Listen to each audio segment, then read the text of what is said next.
M ಪ್ರವ್ರಜಂತಮನುಪೇತಮಪೇತಕೃತ್ಯಂ ದ್ವೈಪಾಯನೋ ವಿರಹಕಾತರ ಆಜುಹಾವಾ ಪುತ್ರಾ ಇತಿ ತನ್ಮಯತಯಾ ತರವೋಪಿ ನೇದುಃ ತಂ ಸರ್ವಭೂತಹೃದಯಂ ಮುನಿಮಾನತೋಸ್ಮಿ.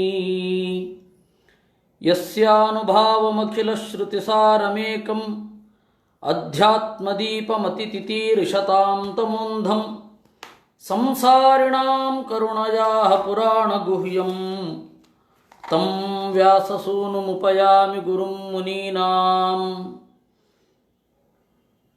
ನಾರಾಯಣಂ ನಮಸ್ಕೃತ್ಯ ನರಂ ಚೈವ ನರೋತ್ತಮಂ ದೇವೀಂ ಸರಸ್ವತೀಂ ವ್ಯಾಸಂ ತತೋ ಗ್ರಂಥಮುದೀರಯೇ. ಯಸ್ಯಾನುಭಾವಮಖಿಲಶ್ರುತಿಸಾರಮೇಕಮಧ್ಯಾತ್ಮದೀಪಮತಿತಿತೀರ್ಷತಾಂ ತಮೋಂಧಂ ಸಂಸಾರಿಣಾಂ ಕರುಣಯಾಃ ಪುರಾಣಗುಹ್ಯಂ ತಂ ವ್ಯಾಸಸೂನುಮುಪಯಾಮಿ ಗುರುಂ ಮುನೀನಾಂ. ಮಾತರ್ಮೇ ಮಾತರಿಶ್ವನ್ ಪಿತರತುಲಗುರೋ ಭ್ರಾತರಿಷ್ಟಾಪ್ತಬಂಧೋ ಸ್ವಾಮಿನ್ ಸರ್ವಾಂತರಾತ್ಮನ್ ಅಜರಜರಯಿತರ್ಜನ್ಮ ಮೃತ್ಯಾಮಯಾನಾಂ. ಗೋವಿಂದೇ ದೇಹಿ ಭಕ್ತಿಂ ಭವತಿ ಚ ಭಗವನ್ನೂರ್ಜಿತಾಂ ನಿರ್ನಿಮಿತ್ತಾಂ ನಿರ್ವ್ಯಾಜಾಂ ನಿಶ್ಚಲಾಂ ಸದ್ಗುಣಗಣಬೃಹತೀಂ ಶಾಶ್ವತೀಮಾಚುದೇವಾಂ. ಉದ್ಧವ ಉವಾಚ ತ್ವಂ ಬ್ರಹ್ಮ ಪರಮಂ ಸಾಕ್ಷಾದನಾದ್ಯಂತಮಪಾವೃತಂ ಸರ್ವೇಷಾಮಪಿ ಭಾವಾನಾಂ ಪ್ರಾಣಃ ಸ್ಥಿತ್ಯಪ್ಯಯೋದ್ಧವಃ. ಉದ್ಧವ ಕೇಳ್ತಾ ಇದ್ದಾನೆ, ಸ್ವಾಮಿ ಕೃಷ್ಣ, ನೀನು ಪರಮಬ್ರಹ್ಮ, ನನಗೆ ಆದಿ ಇಲ್ಲ ಅಂತ್ಯ ಇಲ್ಲ, ನಿನ್ನನ್ನು ಯಾರೂ ಮುಚ್ಚಲಾಗುವುದಿಲ್ಲ, ಹಾಗಂತ ಹೇಳಿ ನಿನ್ನನ್ನು ಯಾರೂ ತೆರೆಯಲಾಗುವುದೂ ಇಲ್ಲ. ಸರ್ವೇಷಾಮಪಿ ಭಾವಾನಾಂ ಪ್ರಾಣಃ, ಎಲ್ಲ ಜೀವರಿಗೂ ಕ್ರಿಯೆಯನ್ನು ಉಂಟು ಮಾಡುವವ ನೀನು. ಪ್ರಾಣ ಸ್ಥಿತಿ ಅಪ್ಯಯ ಉದ್ಭವ, ಸೃಷ್ಟಿ ಸ್ಥಿತಿ ಲಯಗಳಿಗೆ ಕಾರಣ. ಉಚ್ಚಾವಚೇಷು ಭೂತೇಷು ದುರ್ಜ್ಞೇಯಮಕೃತಾತ್ಮಭಿಃ ಉಪಾಸತೆ ತ್ವಾಂ ಭಗವನ್ ಯಾಥಾ ತಥ್ಯೇನ ಬ್ರಾಹ್ಮಣಾಃ. ಬ್ರಹ್ಮಜ್ಞಾನಿಗಳು ಎಲ್ಲ ಜೀವರಲ್ಲಿ ಇರುವ ನೀನು ಗುಣಪೂರ್ಣನಿದ್ದೀ ಅಂತಲೇ ಚಿಂತನೆ ಮಾಡ್ತಾರೆ. ಆ ಜೀವರಲ್ಲಿ ಸನ್ನಿಧಾನ ವ್ಯತ್ಯಾಸ ಆಗಿರಬಹುದು. ಆನೆಯ ಒಳಗಡೆ ಇದ್ದ ಪರಮಾತ್ಮ ಹೆಚ್ಚು ಶಕ್ತಿಯನ್ನು ಅಭಿವ್ಯಕ್ತಿಸಬಹುದು, ಇರುವೆಯ ಒಳಗಡೆ ಇರುವ ಪರಮಾತ್ಮ ಅಷ್ಟು ಶಕ್ತಿಯನ್ನು ತೋರದಿರಬಹುದು. ಆದರೆ ಎಲ್ಲ ಜೀವರಲ್ಲಿ ಇರುವ ಪರಮಾತ್ಮ ಆ ಜೀವರಂತೆ ಅಲ್ಲ. ಅಂದರೆ ಆನೆಯ ಒಳಗಡೆ ಇರುವ ಪರಮಾತ್ಮ ಬಲಿಷ್ಠನಾಗಿಯೂ, ಇರುವೆಯ ಒಳಗಡೆ ಇರುವ ಪರಮಾತ್ಮ ಕನಿಷ್ಠನಾಗಿಯೂ ಲಘಿಷ್ಠನಾಗಿಯೂ ಏನು ಇರೋದಿಲ್ಲ. ಯೇಷು ಯೇಷು ಚ ಭಾವೇಷು ಯಥಾ ತ್ವಾಂ ಪರಮರಚಯಃ ಉಪಾಸೀನಃ ಪ್ರಪದ್ಯಂತೆ ಸಂಸಿದ್ಧಿಂ ತದ್ವದಸ್ವ ಮೇ. ಋಷಿಗಳು ನಿನ್ನನ್ನು ಯಾವ ಯಾವ ಜಾಗದಲ್ಲಿ ಹೇಗೆ ಹೇಗೆ ಉಪಾಸನೆ ಮಾಡ್ತಾರೆ ಅಂತ ನನಗೆ ಹೇಳು. ಯಾಕೆಂದರೆ ನಿನ್ನ ಗುಣಾನುಸಂಧಾನ ಅನ್ನೋದು ಪ್ರಧಾನ. ಆ ಗುಣಾನುಸಂಧಾನ ಆಗಬೇಕು ಅಂತಂದರೆ ನಮ್ಮ ಸುತ್ತಮುತ್ತಲೂ ಇರುವ ಮಹಾತ್ಮರಲ್ಲಿ, ಕನಿಷ್ಠರಲ್ಲಿ, ಗರಿಷ್ಠರಲ್ಲಿ, ಮಧ್ಯಮರಲ್ಲಿ, ಎಲ್ಲರಲ್ಲಿ ನಿನ್ನ ಸನ್ನಿಧಾನ ಯಾವ ರೀತಿ ಇರುತ್ತೆ ಅಂತ ತಿಳ್ಕೊಳ್ಬೇಕಿದೆ. ಅದರಿಂದ ಅದನ್ನು ನಮಗೆ ಹೇಳು. ಗೂಢಶ್ಚರಸಿ ಭೂತೇಷು ಭೂತಾತ್ಮ ಭೂತಭಾವನಃ ನ ತ್ವಾಂ ಪಶ್ಯಂತಿ ಭೂತಾನಿ ಪಶ್ಯಂತಂ ಮೋಹಿತಾನಿ ತೇ. ಗೂಢಶ್ಚರಸಿ ಭೂತೇಷು, ಅತ್ಯಂತ ಗುಟ್ಟಾಗಿ ನೀನು ಎಲ್ಲರ ಒಳಗಡೆ ಇರ್ತೀಯ. ಭೂತಾತ್ಮ, ಎಲ್ಲರ ಅಂತರ್ಯಾಮಿ.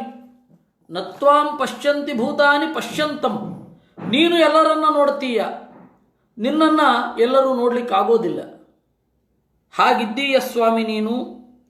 ಯಾಕ್ಕಾಶ್ಚ ಭೂಮೌ ದಿವಿವೈರತಾಯಾಂ ವಿಭೂತಯೋ ದಿಕ್ಷು ಮಹಾವಿಭೂತೆ ತಾಮಹ್ಯಮಾಖ್ಯಾಹ್ಯನುಭಾವಿತಾಸ್ತೆ ನಮಾಮಿತಿ ತೀರ್ಥಪದಾಂಘ್ರಿ ಪದ್ಮಂ. ಭೂಮಿಯಲ್ಲಿ ಆಗಸದಲ್ಲಿ ಮೇಲೆ ಕೆಳಗೆ ಆಚೆ ಈಚೆ ಒಳಗಡೆ ಹೊರಗಡೆ ಇರುವ ನಿನ್ನ ವಿಭೂತಿ ರೂಪಗಳನ್ನು ನನಗೆ ಹೇಳು. ನೀನು ಎಲ್ಲಿ ಹೆಚ್ಚು ಅಭಿವ್ಯಕ್ತನಾಗ್ತೀಯೋ ಅದು ತೀರ್ಥಕ್ಷೇತ್ರ ಆಗತ್ತೆ. ಎಲ್ಲಿ ಹೆಚ್ಚು ಅಭಿವ್ಯಕ್ತನಾಗೋದಿಲ್ವೋ ಅಲ್ಲಿ ಅದು ಪಾವಿತ್ರ್ಯ ಇರೋಲ್ಲ. ನೀನು ಎಲ್ಲೆಡೆ ಇದ್ದರೂ ಪವಿತ್ರನಾಗಿರ್ತಿ ಸ್ವಾಮಿ. ಅಂತಹ ನೀನು ನಿನ್ನ ವಿಭೂತಿಯನ್ನು ಕುರಿತು ಹೇಳು. ಶ್ರೀ ಭಗವಾನುವಾಚ ಏವಮೇತದಹಂ ಪೃಷ್ಟಃ ಪ್ರಶ್ನಂ ಪ್ರಶ್ನವಿದಾಂವರ ಯುಯುತ್ಸುನಾ ವಿಶಸನೆ ಸಪತ್ನೈರರ್ಜುನೇನ ವೈ. ಈ ರೀತಿ ಉದ್ಧವ ಪ್ರಶ್ನೆ ಮಾಡಿದಾಗ ಕೃಷ್ಣ ಹೇಳಿದ, ಇದೇ ತರಹದ ಪ್ರಶ್ನೆಯನ್ನು 30 ವರ್ಷಗಳ ಹಿಂದೆ 34 ವರ್ಷಗಳ ಹಿಂದೆ ಅರ್ಜುನ ಯುದ್ಧ ಭೂಮಿಯಲ್ಲಿ ಕೇಳಿದ್ದ. ಆಗ ನಾನು ಏನು ಉತ್ತರ ಕೊಟ್ಟಿದ್ನೋ ಅದೇ ತರಹದ ಉತ್ತರ ಈಗ ಕೊಡ್ತೇನೆ. ಜ್ಞಾತ್ವಾ ಜ್ಞಾತಿವಧಂ ಗರ್ಹ್ಯಂ ಅಸ್ವರ್ಗ್ಯಂ ರಾಜ್ಯಹೇತುಕಂ ತಥೋ ನಿವೃತ್ತೋ ಹಂತಾಹಂ ಹತೋ ಯಮಿತಿ ಲೌಕಿಕಃ. 34 ವರ್ಷಗಳ ಹಿಂದೆ ಕುರುಕ್ಷೇತ್ರ ಯುದ್ಧ ನಡೆದಾಗ ಬಂಧುಗಳ ಮಾರಣ ಅನ್ನೋದು ಅಧರ್ಮ ಅಂತ ಚಿಂತನೆ ಮಾಡಿದ್ದ. ಸತದಾ ಪುರುಷ ವ್ಯಾಘ್ರೋ ಯುಕ್ತ್ಯಾ ಮೇ ಪ್ರತಿಬೋಧಿತಃ ಅಭ್ಯಭಾಷತ ಮಾಮೇವಂ ಯಥಾ ತ್ವಂ ರಣಮೂರ್ಧನಿ. ಆಗ ನಾನು ಅವನಿಗೆ ಅನೇಕ ಯುಕ್ತಿಗಳಿಂದ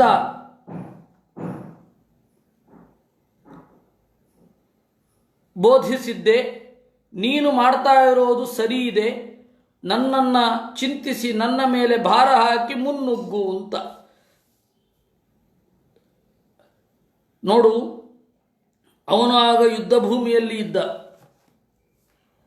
ನೀನು ಈಗ ಇದ್ದೀಯ. ಅವನು ಬಂಧುಗಳನ್ನು ಕೊಲ್ಲಬೇಕಾಗತ್ತಲ್ಲ ಅಂತ ಆತಂಕ ಪಟ್ಕೊಂಡಿದ್ದ. ನೀನು ನನ್ನ ಬಂಧುಗಳೆಲ್ಲ ಸತ್ತು ಹೋಗ್ತಾರಲ್ಲ ಅಂತ ಆತಂಕ ಪಡ್ತಾ ಇದ್ದಿ. ಅಂತಹ ವ್ಯತ್ಯಾಸ ಏನಿಲ್ಲ. ಅಹಮಾತ್ಮೋದ್ಧವಾಮೀಚಾಂ ಭೂತಾನಾಂ ಸುಹೃದೀಶ್ವರಃ ಅಹಂ ಸರ್ವಾಣಿ ಭೂತಾನಿ ತೇಷಾಂ ಸ್ಥಿತ್ಯುದ್ಭವಾಪ್ಯಯಃ. ಅಮೀಷಾಂ ಭೂತಾನಾಂ ಉದ್ಧವ, ನಾನು ಈ ಎಲ್ಲ ಜೀವರ ಸೃಷ್ಟಿ ಸ್ಥಿತಿ ಮೊದಲಾದವುಗಳಿಗೆ ಕಾರಣ. ಅಹಂ ಸರ್ವಾಣಿ ಭೂತಾನಿ, ಎಲ್ಲ ಜೀವರು ನನ್ನ ಒಳಗಡೆ ಇದ್ದಾರೆ. ಅವರ ಸೃಷ್ಟಿ ಸ್ಥಿತಿ ಲಯಗಳು ನನ್ನ ಅಧೀನದಲ್ಲಿ ಇವೆ. ಅಹಂ ಗತಿರ್ಗತಿಮತಾಂ ಕಾಲಕಲಯತಾಮಹಂ ಗುಣಾನಾಮಪ್ಯಹಂ ಸೌಮ್ಯಂ ಗುಣಿನಿ ಔತ್ಪತ್ತಿಕೋ ಗಣಃ. ಗತಿಮತಾಂ, ಎಲ್ಲ ಜ್ಞಾನ ಸಂಪನ್ನರಿಗೆ ಜ್ಞಾನವನ್ನು ನೀಡುವವ ನಾನು. ಒಬ್ಬೊಬ್ಬರು ಒಂದೊಂದು ದೃಷ್ಟಿಯಿಂದ ಈ ಪ್ರಪಂಚವನ್ನು ನೋಡುತ್ತಾರೆ. ಒಂದೇ ಗ್ರಂಥವನ್ನು ಅವರವರು ದೇವರು ಹೊಳೆಯಿಸಿದ ರೀತಿಯಲ್ಲಿ ನೋಡ್ತಾರೆ. ಬಹಳ ಅದ್ಭುತವಾಗಿ ಇರುತ್ತೆ ಒಂದೇ ಗ್ರಂಥ. ಒಬ್ಬರು ಚಿಂತನೆ ಮಾಡಿದಾಗ ಇನ್ನೊಬ್ಬರು ಚಿಂತನೆ ಮಾಡಲಿಕ್ಕಾಗೋಲ್ಲ. ಆ ತರಹದ ಹೊಳಹು ಅದು ದೇವರು ಕೊಟ್ಟದ್ದು. ಅದು ಆ ಗ್ರಂಥದಲ್ಲಿ ಸತ್ವ ಇರಬೇಕು. ಆ ಗ್ರಂಥದಲ್ಲೇ ಸತ್ವ ಇಲ್ಲ ಅಂತಂದರೆ ಏನು ಪ್ರಯೋಜನ ಇಲ್ಲ. ಅದರಿಂದಾಗಿ ಅಹಂ ಗತಿರ್ಗತಿ ಮತಾಂ, ಎಲ್ಲ ಜ್ಞಾನಿಗಳಿಗೆ ಜ್ಞಾನವನ್ನು ನೀಡುವವ ನಾನು. ಕಾಲಃ ಕಲಯತಾಮಹಂ, ಎಲ್ಲ ನಾಶಕವಾದ ಪದಾರ್ಥಗಳಿಗೆ ನಾಶ ಮಾಡುವವ ನಾನು. ಕೊಲ್ಲುವವರನ್ನು ಕೊಲ್ಲುವವ. ಗುಣಾನಾಮಪ್ಯಹಂ ಸೌಮ್ಯಂ, ಎಲ್ಲ ಗುಣಗಳಲ್ಲಿ ಸೌಮ್ಯ ಗುಣ ಯಾರಿಗೂ ತೊಂದರೆ ಮಾಡದೆ ಇನ್ನೊಬ್ಬರ ಆನಂದಕ್ಕೆ ಕಾರಣ ಆಗುವ ಸೌಜನ್ಯ ಅದು ನನ್ನ ಅನುಸಂಧಾನದಿಂದ ಬರತಕ್ಕಂಥದ್ದು. ಗುಣಿನಿ ಔತ್ಪತ್ತಿಕೋ ಗುಣ. ಒಬ್ಬ ಗುಣವುಳ್ಳವರಲ್ಲಿ ಔತ್ಪತ್ತಿಕೋ ಗುಣ, ಸ್ವಾಭಾವಿಕವಾದ ಗುಣ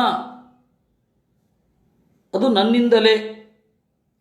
ಇಲ್ಲಿ ಆಚಾರ್ಯರು ವಿಸ್ತಾರವಾದ ವ್ಯಾಖ್ಯಾನವನ್ನು ಬರೀತಾರೆ, ಅದನ್ನು ನಾವು ನೋಡೋಣ. ಸ್ವಸ್ವಜಾತ್ಯುತ್ತಮತ್ವಂತು ಭವೇದ್ಯದ್ರೂಪ ಸನ್ನಿಧೇ ವಿಭೂತಿರೂಪಂ ತತ್ಪ್ರೋಕ್ತಂ ಇಂದಿರಾದಿಷು ಸಂಸ್ಥಿತಂ. ಅವರವರ ವಲಯದಲ್ಲಿ ಕೆಲವೊಬ್ಬರು ಉತ್ಕೃಷ್ಟರಾಗಿ ಇರ್ತಾರೆ. ಅವರ ಉತ್ಕರ್ಷಕ್ಕೆ ಕಾರಣ ದೇವರ ಸನ್ನಿಧಾನ. ಆಟಗಾರರಲ್ಲಿ ಒಬ್ಬ ಉತ್ಕರ್ಷವನ್ನು ಹೊಂದಿರ್ತಾನೆ, ಸಂಗೀತಗಾರರಲ್ಲಿ ಒಬ್ಬ ಉತ್ಕರ್ಷವನ್ನು ಹೊಂದಿರ್ತಾನೆ, ಕವಿಗಳಲ್ಲಿ ಇವನು ಕವಿ ಅಂತ ಹೇಳ್ತೇವೆ, ಕವಿಗಳ ಕವಿ, ಕವಿನಾಂ ಕವಿಹಿ ಅಂತ. ಆ ತರಹ ನಾವು ಒಬ್ಬೊಬ್ಬರಲ್ಲಿ ಒಂದು ಅದ್ಭುತವಾದ ಗುಣಗಳನ್ನು ನೋಡಿರ್ತೇವೆ. ಆ ಎಲ್ಲ ಗುಣಕ್ಕೆ ಕಾರಣ ಯಾವ ರೂಪವೋ ಆ ರೂಪವನ್ನು ವಿಭೂತಿ ರೂಪ ಅಂತ. ತಥಾ ಬಹಿಸ್ಥಿತಂ ರೂಪಂ ವಿಭೂತಿತ್ಯೇವ ಶಬ್ದಿತಂ.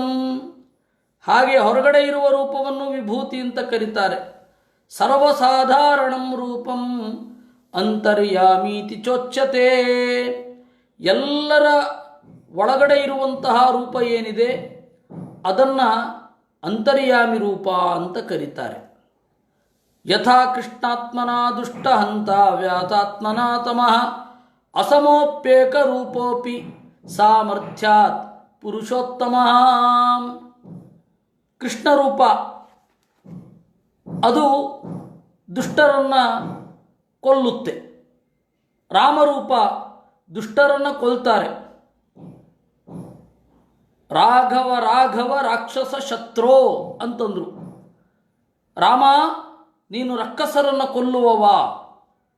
ಅಲ್ಲಿ ಅಸಮತ್ವ ಅಂತನ್ನೋದು ಬಂತು. ವ್ಯಾಸಾತ್ಮನ ಸಮಃ, ಸಮರೂಪ ಅಂತ ಕರೀತಾರೆ. ವೇದವ್ಯಾಸ, ದತ್ತಾತ್ರೇಯ, ಹಂಸ, ಕಪಿಲ ಇದು ಸಮರೂಪ. ಎಲ್ಲರಲ್ಲಿ ಜ್ಞಾನಿಗಳಿಗೆ ಮಾತ್ರ ಜ್ಞಾನವನ್ನು ಕೊಡುವಂತಹ ರೂಪ. ಆದ್ದರಿಂದ ವ್ಯಾಸ, ದತ್ತ, ಕಪಿಲ ಇವೆಲ್ಲ ಸಮರೂಪ. ರಾಮ, ಕೃಷ್ಣ, ಪರಶುರಾಮ ಇದೆಲ್ಲ ಅಸಮರೂಪ. ಅಂದರೆ ಎದುರುಗಡೆ ಇರುವವರ ಗುಣ ದುರ್ಗುಣಗಳನ್ನು ಅಪೇಕ್ಷಿಸಿಕೊಂಡು ಇವನ ಕ್ರಿಯೆ ಇರುತ್ತೆ. ಆ ರೂಪಗಳನ್ನು ಅಸಮರೂಪ ಅಂತ ಕರೀತಾರೆ. ಬ್ರಹ್ಮ ರುದ್ರೇಂದ್ರ ಜೀವೇಭ್ಯ ಪೃಥಗೇವ ವ್ಯವಸ್ಥಿತಂ ವಿಭೂತಿ ರೂಪಂ ವಿಷ್ಣೋಸ್ತು ತದ್ಗಂ ಶ್ರೇಷ್ಠೈಕ ಕಾರಣಂ. ಬ್ರಹ್ಮರುದ್ರಾದಿಗಳ ಒಳಗಡೆ ಅವರಿಂದ ಭಿನ್ನನಾಗಿ ಇರುವ ಪರಮಾತ್ಮನ ರೂಪ ಅವರಿಗೆ ಆ ಗುಣದಲ್ಲಿ ಆಧಿಕ್ಯವನ್ನು ಕೊಡುತ್ತೆ, ಆದರೆ ಅವರೇ ಆಗಲ್ಲ. ವ್ಯತ್ಯಾಸ ಇದೆ. ತದೇವ ಬ್ರಹ್ಮರುದ್ರಾದಿ ನಾಮಭಿರ್ವಾಚ್ಯ ಮಂಜತ ತದಾ ದೇವೇಶ್ವಿಂದ್ರೋಸ್ಮಿ ತಥಾ ರುದ್ರೇಶು ಶಂಕರಃ. ಬ್ರಹ್ಮ, ರುದ್ರ ಮೊದಲಾದ ನಾಮಗಳಿಂದಲೂ ಅದೇ ವಾಚ್ಯ. ಬ್ರಹ್ಮ ರುದ್ರಾದಿಗಳ ಒಳಗಡೆ ಇದ್ದು ಬ್ರಹ್ಮದೇವರಿಗೆ ಬ್ರಹ್ಮ ಎನ್ನುವ ಹೆಸರು ಬರಲಿಕ್ಕೆ, ರುದ್ರದೇವರಿಗೆ ರುದ್ರ ಎನ್ನುವ ಹೆಸರು ಬರಲಿಕ್ಕೆ ಈ ಪರಮಾತ್ಮನೇ ಕಾರಣ. ಇತ್ಯಾದಿನೋಕ್ತಂ ಕೃಷ್ಣೇನ ನೇಂದ್ರಾದ್ಯ ಜೀವ ಸಂಚಯ ಇತಿ ಗೀತಾಕಲ್ಪೇ. ಗೀತಾಕಲ್ಪ ಅಂತ ಒಂದು ಗ್ರಂಥ. ಯಾವ ರೀತಿ ಭಾಗವತದ ವ್ಯಾಖ್ಯಾನ ಇದೆಯೋ ತಂತ್ರ ಭಾಗವತ ಅಂತ, ಆ ರೀತಿ ಗೀತೆಗೊಂದು ವ್ಯಾಖ್ಯಾನ ಇದೆ, ಗೀತಾಕಲ್ಪ ಅಂತ. ಅದಿವತ್ತು ಸಿಗೋಲ್ಲ, ಆಚಾರ್ಯರು ಉಲ್ಲೇಖಿಸಿದ್ದೆಷ್ಟೋ ಅಷ್ಟೇ. ಆ ಗೀತಾಕಲ್ಪದಲ್ಲಿ ಈ ತರಹ ಇದೆ. ವಿಭೂತಿ ರೂಪ ಅಂತ ಹೇಳಿದ ಕೂಡಲೇ ಆ ರೂಪಕ್ಕೂ ಜೀವರಿಗೂ ಅಭೇದ ಇದೆ ಅಂತ ತಿಳಿಬೇಡಿ. ಅದು ಜೀವರಿಂದ ಭಿನ್ನವಾಗಿ ಜೀವರ ಒಳಗಡೆ ಇದ್ದು ಆ ಅದ್ಭುತವಾದ ಗುಣವನ್ನು ಅಭಿವ್ಯಕ್ತಿಸುತ್ತೆ. ಇನ್ನು ಅಹಂ ಗತಿರ್ಗತಿಮತಾಂ ಅಂತ ಕೃಷ್ಣ ಹೇಳಿದ. ಗತಿ ಅಂದರೆ ಏನು?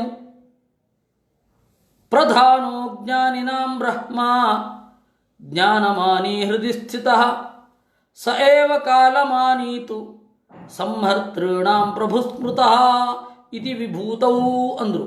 ಗತಿ ಅಂದರೆ ಜ್ಞಾನಿ ಅಥವಾ ಜ್ಞಾನ. ಗತಿ ಅಂದರೆ ಜ್ಞಾನ ಅಂತ ಹೇಗಾಗತ್ತೆ ಅಂದರೆ ಅದಕ್ಕೊಂದು ಪ್ರಸಿದ್ಧ ಸೂತ್ರ ಇದೆ, ನೀವೆಲ್ಲ ಬಹಳ ಬಾರಿ ಕೇಳಿರ್ತೀರಾ. ಯೇ ಯೇ ಗತ್ಯರ್ಥಕಾಹ ತೇತೆ ಜ್ಞಾನವಾಚಿನಃ ಅಂತ. ಯಾವುದ್ಯಾವುದು ಸಂಸ್ಕೃತದಲ್ಲಿ ಗತಿ ಅಂತನ್ನುವ ಅರ್ಥವನ್ನು ಕೊಡುತ್ತೋ ಅದೆಲ್ಲವೂ ಕೂಡ ಜ್ಞಾನವಾಚಕವಾಗಿದೆ. To go is to know ಇದ್ದ ಹಾಗೆ. To go is to know. To go ಅಂತಂದರೆ ತಿಳ್ಕೊ ಅಂತ, ತಿಳಿಯಬೇಕು ಅಂತ ಅರ್ಥ, ತಿಳಿಯಲಿಕ್ಕೆ ಅಂತ ಅರ್ಥ ಅಷ್ಟೇ. ಆ ರೀತಿ ಎಲ್ಲ ಕಡೆ ನೀವು ಯಾವುದೇ ಭಾಷೆಯಲ್ಲಿ ನೋಡಿ, ನೀವು ತಮಿಳಿನಲ್ಲಿ ಇರುವ ಧಾತು, ತಮಿಳಿನಲ್ಲಿ ಹೇಳ್ತೇನೆ, ಕೇಳ್ತೇನೆ, ತಿಳ್ಕೊಳ್ತೇನೆ ಅಂತ ಇರತಕ್ಕಂಥದ್ದು ಆ ಜ್ಞಾನ ಕುಟುಂಬಕ್ಕೆ ವಾಚ್ಯವಾದದ್ದು ಪೇಸ್ರೆ ಅಂತಿದೆ, ಹೇಳ್ತೇನೆ. ಅಲ್ಲಿ ಪೇಸ್ರುಗತವು ಅಂತ ಸಂಸ್ಕೃತದಲ್ಲಿ ಅದರ ಧಾತು ಇರೋದು. ಹಾಗೆ ನೀವು ಯಾವ ಯಾವ ಭಾಷೆಯಲ್ಲಿ ಏನೇನು ತಿಳ್ಕೊಳ್ಳೋದು ಅನ್ನೋ ಶಬ್ದ ಇದೆ, ಸೃಗತವು ಅಂತ ಹೇಳಿ ಒಂದು ಉಂಟು. ಸೃಗತವು ಅನ್ನೋದ್ರಿಂದ ಸಂಸಾರ ಅಂತ ರೂಪ ಆಗೋದು. ಮಲಯಾಳದಲ್ಲಿ ನಾನು ಮಾತನಾಡ್ತೇನೆ ಅಂತ ಹೇಳಬೇಕಾದ್ರೆ ಸಂಸಾರ ಅಂತ ಒಂದು ಶಬ್ದ ಇದೆ. ಹಾಗೆ ಪ್ರತಿಯೊಂದು ಭಾಷೆಯಲ್ಲಿ ಅದು ಎಲ್ಲರಿಗೂ ಗೊತ್ತಾಗಿದೆ. ಆದ್ದರಿಂದಾಗಿ ಕನ್ಕ್ಲೂಷನ್ ಏನು, ತಿಳಿತೇನೆ ಅಂತ ಹೇಳಲಿಕ್ಕೆ ಗತಿ ಅಂತನ್ನುವ ಅರ್ಥ ಬರುತ್ತೆ. ತಥಾಚ ಗತಿ ಅಂತಂದರೆ ಜ್ಞಾನ. ಚರಣ ಅಂತಂದ್ರು ಚರಗತವು ಅಂತ ಧಾತು. ಸಂಚಾರ ಅಂತಂದರೆ ದೈಹಿಕವಾಗಿ ತಿರುಗೋದು, ವಿಚಾರ ಅಂದರೆ ತಲೆಯಿಂದ ತಿರುಗೋದು, ಅಂದರೆ ಯೋಚನೆ ಮಾಡೋದು ಅಂತ ಅರ್ಥ. ಸಂಚಾರ ವಿಚಾರ ಅದು ಎಲ್ಲರಿಗೂ ಗೊತ್ತಾಗುವ ಹಾಗಾದರೆ ಪ್ರಚಾರ. ಹಾಗೆ ಅದರಿಂದಾಗಿ ನಾವು ಗತ್ಯರ್ಥಕವಾದ ಶಬ್ದಗಳಿಂದಲೇ ಜ್ಞಾನವನ್ನು ಕುರಿತು ಹೇಳುತ್ತೇವೆ, ಅನಿವಾರ್ಯ. ಅದರಿಂದಾಗಿ ಇಲ್ಲಿ ಗತಿ ಅಂತಂದರೆ ಜ್ಞಾನ, ಗತಿಮಾನ್ ಅಂದರೆ ಜ್ಞಾನಿ. ಜ್ಞಾನಿಗಳಿಗೆ ಜ್ಞಾನವನ್ನು ಕೊಟ್ಟವ ನಾನು. ಅದನ್ನು ಕೃಷ್ಣ ಏನು ಹೇಳ್ದ? ಅಹಂ ಗತಿರ್ಗತಿಮತಾಂ ಅಂದ. ಇನ್ನು ಕಾಲ ಕಲಯತಾಮಹಂ ಸಯೇವ ಕಾಲಮಾನೀತು ಸಂಹರ್ತೃಣಾಂ ಪ್ರಭು ಸ್ಮೃತಃ. ಕಲ ವಿದ್ರಾವಣೆ, ಕಲ ಸಂಹಾರೆ ಅಂದರೆ ಸಂಹಾರ ಮಾಡುವವ. ಯಮನನ್ನ ಕಾಲ ಅಂತ ಕರೀತಾರೆ, ರುದ್ರನನ್ನ ಕಾಲ ಅಂತ ಕರೀತಾರೆ. ಯಾಕೆ ಅಂದರೆ ಅವರೆಲ್ಲರೂ ಸಂಹಾರ ಮಾಡುವವರು. ದುರ್ಗೆಯನ್ನ ಕಾಲ ಅಂತ ಕರೀತಾರೆ. ಯಾಕೆ ಅಂದರೆ ಸಂಹಾರ ಮಾಡುವವಳು. ಕಾಳ, ಕಾಳ ಅಂತಂದರೆ ಸಂಹಾರ. ಕಾಳಿ ಅಂದರೆ ಸಂಹಾರಕಳು ಅಂತ ಅರ್ಥ. ಅವರೆಲ್ಲರಿಗೆ ಆ ಶಕ್ತಿಯನ್ನು ಕೊಟ್ಟವ ನಾರಾಯಣ. ಆದ್ದರಿಂದಾಗಿ ಅವನು ಕಾಲ.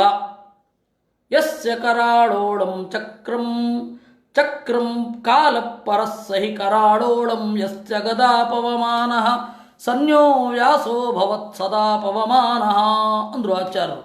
ಕಾಳ ಅಂತ. ಕಾಳ ಅಂತಂದರೆ ನುಂಗಿಬಿಡುವವ. ಕಾಳಿ ಅಂತಂದರೆ ನುಂಗಿಬಿಡುವವಳು ಅಂತ. ಎಲ್ಲ ನುಂಗಿದ ಮೇಲೆ ಕಪ್ಪು ಉಳಿಯೋದು. ಅದರಿಂದಾಗಿ ಕಪ್ಪನ್ನು ಕಾಳ ಅಂತ ಇರ್ತಾರೆ. ಕಾಳರಾತ್ರಿ ಅಂತ ಹೇಳ್ತೇವೆ, ಕಪ್ಪು ರಾತ್ರಿ. ಎಲ್ಲ ನುಂಗಿದ ಮೇಲೆ ಉಳಿಯೋದು ಕತ್ತಲೋ ಕತ್ತಲು, ಬೆಳಕನ್ನು ನುಂಗಿಯಾಗಿರುತ್ತೆ. ಅವಳು ದುರ್ಗೆ ತಮೋಭಿಮಾನಿನಿ. ಅದರಿಂದಾಗಿ ಅವಳನ್ನು ಕಾಳಿ ಅಂತ ಕರೀತಾರೆ. ಅದರಿಂದಾಗಿ ಎಲ್ಲ ಸಂಹಾರಕರಿಗೆ ಸಂಹಾರ ಶಕ್ತಿಯನ್ನು ಕೊಟ್ಟವ ನಾನು. ಜ್ಞಾನಾನಂದಾನುಭವಸ್ತೂಮ ಉತ್ಕೃಷ್ಟತ್ವಾತ್ ಉತ್ಕೃಷ್ಟಾನುಭವಾತ್ ಸ್ಮೃತಃ ತದ್ಯುಕ್ತತ್ವಂ ತಥಾ ಸೌಮ್ಯಂ ಗುಣೈನಾಂ ಅಧಿಕಂ ಹಿ ತತ್. ಇನ್ನು ಗುಣಾನಾಮಪ್ಯಹಂ ಸೌಮ್ಯಂ ಅನ್ನುವ ಮಾತಿಗೆ ಏನರ್ಥ? ಗುಣಾನಾಮಪಿ ಅಹಂ ಸೌಮ್ಯಂ. ಗುಣಗಳಲ್ಲಿ ನಾನು ಸೌಮ್ಯ. ಸೌಮ್ಯ ಅಂದರೆ ಏನು? ಈಗ ಸೋಮ ಅಂತ ಕರಿತೇವೆ. ಯಾರನ್ನ? ಚಂದ್ರನನ್ನ, ಸುಖವನ್ನು ನೀಡುವವ ಅಂತ. ಹುಡುಗನನ್ನ ಅಥವಾ ಹುಡುಗಿಯನ್ನ ಸೌಮ್ಯ ಅಂತ. ಸೋಮನಂತೆ ಇರುವವ ಸೌಮ್ಯ. ಈಗ ನಾವು ಸೌಮ್ಯ ಅಂತ ಕರಿತಾ ಇದ್ದೇವೆ. ಸೌಮ್ಯ ಅಂತಂದ್ರೆ ಅದು ಗುಣವಾಚಕ. ಆನಂದವನ್ನು ಕೊಡುವಿಕೆ ಅಂತ. ಕಾಳಿಂಗ ಸರ್ಪ ಅಂತನ್ನೋದು ಸಂಸ್ಕೃತದಲ್ಲಿ ಕಾಳಿಯ ಅಂತಷ್ಟೆ, ಕಾಳಿಂಗ ಅಂತಿಲ್ಲ. ಇರಲಿ, ಅದು ಆಮೇಲೆ ನೋಡುವ. ತಥಾಚ ಏನಾಗತ್ತೆ, ಸೌಮ್ಯ ಅಂತಂದರೆ ಆನಂದವನ್ನು ನೀಡುವವ, ಆನಂದವನ್ನು ನೀಡುವ ಚಂದ್ರನಂತೆ ಇರುವವ ಸೌಮ್ಯ. ನಾವು ಹುಡುಗನನ್ನು ಕರಿಬೇಕಾದ್ರೆ ಅವನು ಸೌಮ್ಯ ಅಂತನ್ಬೇಕೇ ವಿನಃ ಸೌಮ್ಯವಾಗಿದ್ದಾನೆ ಅಂತ ಹೇಳೋದು ಗ್ರಾಮ್ಯಾಟಿಕಲಿ ಸ್ವಲ್ಪ ಕಷ್ಟ. ಕನ್ನಡದಲ್ಲಿ ಅದು ನಿಮಗೆ ಅಭ್ಯಾಸ ಆಗಿಬಿಟ್ಟಿರತ್ತೆ, ಅದು ತೀರಾ ಆಡಾಗಿ ಕೇಳಿಸೋಲ್ಲ ನಿಮಗೆ. ಅವನು ಸೌಮ್ಯವಾಗಿದ್ದಾನೆ ಅನ್ನೋದು ಆಡಾಗಿ ಕೇಳಿಸೋಲ್ಲ, ಯಾಕೆಂದರೆ ನಿಮಗೆ ಅಭ್ಯಾಸ ಆಗಿದೆ ಆದ್ದರಿಂದಾಗಿ. ಆದರೆ ಸಂಸ್ಕೃತದ ಪ್ರಕೃತಿ ಪ್ರತ್ಯಯಗಳು ಅಭ್ಯಾಸ ಆಗ್ತಿದ್ದ ಹಾಗೆ ಸೌಮ್ಯ ಅಂದರೆ ಒಂದು ಆಡಾಗಿ ಕೇಳಿಸ್ಲಿಕ್ಕೆ ಶುರು ಆಗ್ತದೆ. ಅದೇನದು ಸರಿಯಾಗಿಲ್ವಲ್ಲ ಶಬ್ದ ಇದು ಅಂತ. ಈ ಹಿನ್ನೆಲೆಯಲ್ಲಿ ಸೌಮ್ಯ ಅಂದರೆ ಸೋಮನಂತೆ ಇರುವವ ಅಂದರೆ ಆನಂದವನ್ನು ನೀಡುವ ಹುಡುಗ. ಹುಡುಗಿ ಸೌಮ್ಯ ಆಗಬೇಕು, ಸೌಮ್ಯ ಅಲ್ಲ, ಅವು ಅಲ್ಲ, ಓ ಸೌಮ್ಯ. ಶುದ್ಧ ಪ್ರಯೋಗ ಹಾಗೆ. ತಥಾಚ ಈ ಗುಣಗಳಿದ್ದರೆ ಏನು ಪ್ರಯೋಜನ ಅದು ನನಗೆ ಹೇಳಿ. ಗುಣಗಳಿದ್ದರೆ ಆನಂದ ಅನ್ನೋದು ಪ್ರಯೋಜನ. ಇವಾಗ ಒಳ್ಳೆ ಸೌಜನ್ಯ ಇದ್ದರೆ ಬೇರೆಯವರ ಗುಣವನ್ನು ಸವಿದು ಸಂತೋಷ ಪಡ್ತಾನೆ, ಸವಿದು ಆನಂದ ಪಡ್ತಾನೆ. ಹಾಗೆ ಒಳ್ಳೆತನ ಅಂತ ಇದ್ದರೆ ಸಾರಗ್ರಹಣ ಮಾಡಿ ಸಂತೋಷ ಪಡ್ತಾನೆ. ಧಾರಾಳ ಅಂತ ಇದ್ದರೆ ತನ್ನಲ್ಲಿ ಇದ್ದದ್ದನ್ನು ಬೇರೊಬ್ಬರಿಗೆ ಕೊಟ್ಟು ಸಂತೋಷ ಪಡ್ತಾನೆ. ಈ ಗುಣ ಅನ್ನೋದು ಒಳಗಿನ ಆನಂದಕ್ಕೆ ಕಾರಣ. ಆ ಒಳಗಿನ ಆನಂದಗಳಲ್ಲಿ ಆನಂದವೇ ಎಲ್ಲ ಗುಣಗಳ ಫಲ ಅಂದಮೇಲೆ ಎಲ್ಲರೂ ಗುಣಗಳಿಂದ ಏನು ಆನಂದವನ್ನು ಅನುಭವಿಸ್ತಾರೆ ಅದಕ್ಕೆ ನಾನು ಕಾರಣ ಅಂತ ಹೇಳಬೇಕಾದ್ರೆ ಕೃಷ್ಣ ಹೇಳ್ತಾನೆ ಗುಣಾನಾಮಪ್ಯಹಂ ಸೌಮ್ಯಂ ಅಂತ. ಆಚಾರ್ಯರು ಹೇಳಿದ ಅರ್ಥ ಇದು ನೋಡಿ. ಆನಂದಾನುಭವಸ್ತು ಮಹಾ ಊಮ. ಮಾ ಅಂದರೆ ಜ್ಞಾನ, ಉತ್ಕೃಷ್ಟವಾದ ಜ್ಞಾನ, ಅದು ಸುಖವೇ ಆಗತ್ತೆ. ತಥಾಚ ಊಮ ಅಂತ ಹೇಳಿದ್ರೆ ಸುಖ, ಆನಂದದ ಅನುಭವ. ಸೋಮ ಅಂತಂದರೆ ಆನಂದಾನುಭವದಿಂದ ಕೂಡಿರುವವ. ಸೌಮ್ಯ ಅಂತಂದರೆ ಆನಂದಾನುಭವ. ಎಲ್ಲ ಗುಣಗಳಲ್ಲಿ ನಾನು ಸೌಮ್ಯ ಅಂದರೆ ಗುಣದಿಂದ ಯಾರಾದರೊಬ್ಬರು ಸ್ವರೂಪಾನಂದವನ್ನು ಅನುಭವಿಸ್ತಾ ಇದ್ದರೆ ಅದಕ್ಕೆ ನಾನು ಕಾರಣ. ಗುಣಾನಾಮಪ್ಯಹಂ ಸೌಮ್ಯಂ ಗುಣಾನಾಮಧಿಕಂ ಹಿ ತತ್. ಎಲ್ಲ ಗುಣಗಳ ಪ್ರಯೋಜನ ಏನು? ಆನಂದಾನುಭವವೇ ತಾನೆ. ಗುಣಿಗಳಾಗಿ ಅಂತ ಯಾಕೆ ಹೇಳೋದು? ಸ್ವರೂಪಾನಂದವನ್ನು ಅನುಭವಿಸ್ತೀರಾ ಅಂತ ಹೇಳೋದರಲ್ಲಿ. ಭಕ್ತ್ಯಾದಿ ಗುಣಪೂಗೋಪಿ ದುಃಖ ಹೇತುತ್ವ ಭಾವನಾತ್ ನಿಷ್ಫಲೋ ಭವತಿ ಶ್ರದ್ಧಾ ಪ್ರೀತಸ್ಯ ಸಫಲೋ ಭವೇತ್. ಭಕ್ತಿ ಮೊದಲಾದ ಗುಣಗಳು ವ್ಯರ್ಥ ಯಾವಾಗ ಆಗ್ತಾ ಇತ್ತು ಅಂದರೆ ಅದರಿಂದ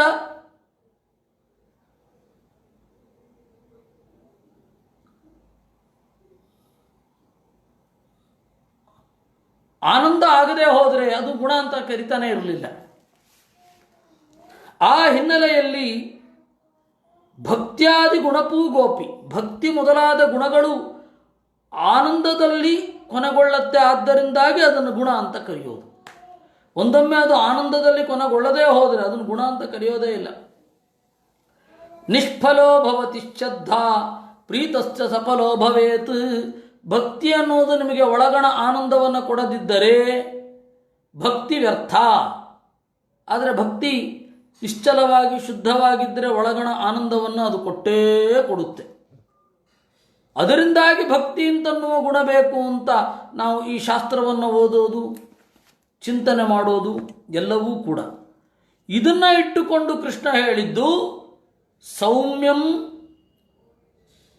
ಗುಣಾನಾಮಪ್ಯಹಂ ಸೌಮ್ಯಂ ಅಂತ. ಇನ್ನು ಇವರು ಏನೋ ಪ್ರಶ್ನೆ ಕೇಳ್ತಾ ಇದ್ದಾರೆ, ಸೌಮ್ಯಂ ಸೌಮ್ಯ ಗುಣೋಪೇತಂ ಅಂತ ಇತ್ತೀಚೆಗಿನವರು ಯಾರೋ ಮಾಡಿದ್ದು ಅದಷ್ಟು ಸರಿ ಇಲ್ಲ. ಅದು ಇರಲಿ, ಅದ್ರ ಬಗ್ಗೆ ಮಾತನಾಡೋದು ಬೇಡ ಈಗ.